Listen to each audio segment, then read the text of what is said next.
Christophe Dequitte, bonjour. Bonjour Jean-Paul. Alors, vous dites que le blé pourrait engendrer de nouvelles révolutions. Expliquez-moi. Oui, Jean-Paul, on va parler du blé aujourd'hui. C'est quand même la principale culture mondiale en termes de production végétale. C'est la principale céréale consommée dans le monde. C'est pas le riz, mais c'est le blé.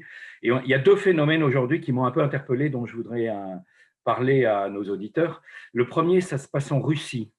En Russie, Vladimir Poutine est virtuellement en danger, ce qui peut paraître étonnant pour deux raisons. D'abord, parce qu'il a eu un opposant qui est revenu dans son pays qui s'appelle Alexei Navalny et qui effectivement a engendré de nouvelles manifestations sur la démocratie.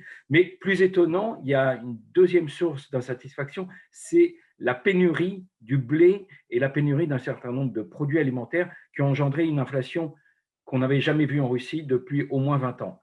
Ça rappelle des très mauvais souvenirs aux Russes, et les Russes sont effectivement très heurtés, sont prêts à descendre dans la rue, et Poutine ne voudrait surtout pas qu'il y ait d'amalgame. Alors qu'est-ce qui s'est passé? Il s'est simplement passé que dans les années 2000, vous savez que Vladimir Poutine a décidé que l'agriculture était une priorité nationale.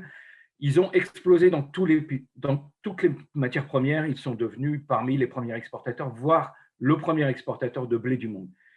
Et Vladimir, il s'est simplement dit, je vais gagner encore plus d'argent.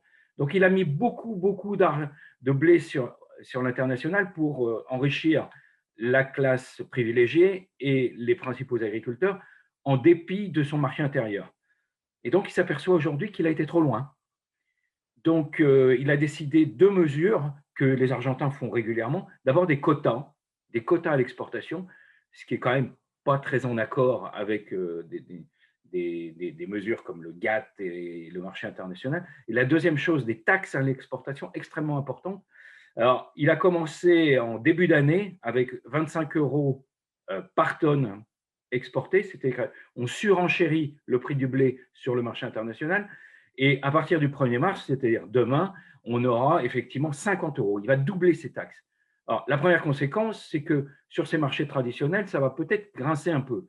Et on pense à notamment des pays comme l'Égypte qui vont devoir payer, qui vont moins exporter parce qu'ils ne pourront pas le payer. Je vous rappelle que la dernière fois que la Russie a fait ça, ça a été les printemps arabes.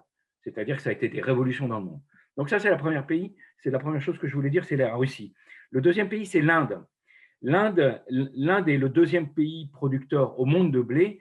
Et en Inde, il y a 82% de la population qui ne vit que grâce à des subventions de l'État et à des dons. C'est-à-dire, on donne aux Indiens de quoi se nourrir. L'État, pour pouvoir donner à sa population, achète 60% de sa production sur des marchés. Il n'existe pas d'intervenants en Inde. Ce sont des espèces de grandes foires aux enchères où les petits producteurs indiens, je vous rappelle que la moyenne d'un paysan indien, c'est 0,4 hectares. Donc vous imaginez, des toutes petites quantités, il apporte son blé et là, il y a des enchères publiques et l'État fixe un prix minimum pour que les agriculteurs puissent survivre.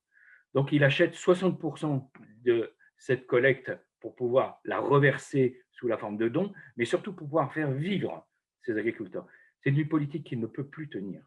Elle ne peut plus tenir pour une simple raison, c'est que l'État indien n'a plus la capacité financière de sa politique d'aide à la fois aux agriculteurs et de soutien de sa population en termes de matières premières.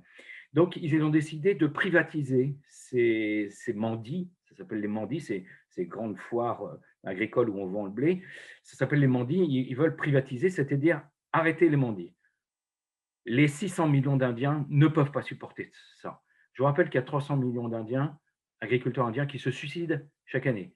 Donc, on parle des suicides en France.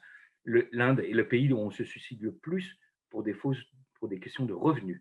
Donc, on arrive à une espèce d'impasse où les agriculteurs voient la mort parce qu'ils ne vont plus pouvoir avoir le minimum de revenus pour pouvoir faire vivre leur famille. Et surtout, on ne sait pas comment la production de blé indienne va pouvoir continuer. Donc, ils vont dans la rue. Et quand vous avez un potentiel de 600 millions de personnes qui peuvent aller dans la rue, vous imaginez pour un gouvernement ce que ça peut représenter. Alors, ces deux exemples pour vous dire à quel point le blé est stratégique. Et je le redis, et je le dis souvent, si je m'adresse à nos autorités, faites attention. Le blé, c'est stratégique partout dans le monde, mais surtout en France aussi, qui est l'un des premiers producteurs mondiaux de blé. Alors, aidons nos agriculteurs et surtout, ne tombons pas dans le piège à la fois de la pénurie comme de l'arrêt des aides pour pouvoir le produire.